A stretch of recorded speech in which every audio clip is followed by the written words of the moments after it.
Alright guys, so I'm just going to do a quick vacuum in my room here right fast, and I'm going to empty out this dirt bin container.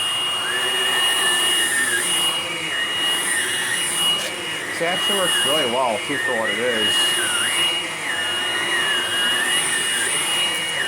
I just want to vacuum it fast and get off the carpet, keep it nice and clean, so all hair and crap gets all up in here.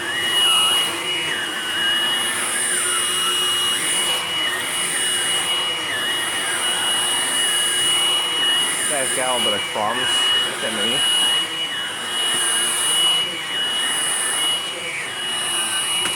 I apologize, this will probably be a short video, so I'm going to just eat lunch here in just a minute, so I want to make a quick video on cleaning my carpet off.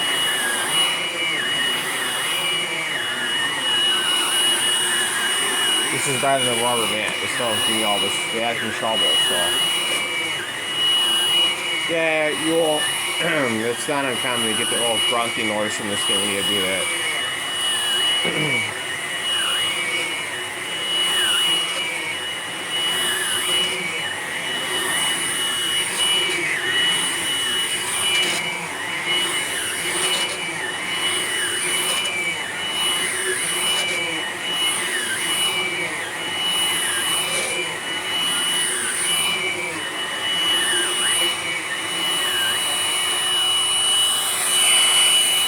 Alright guys, I hope you enjoyed the video. I'm going to go get me some ice now.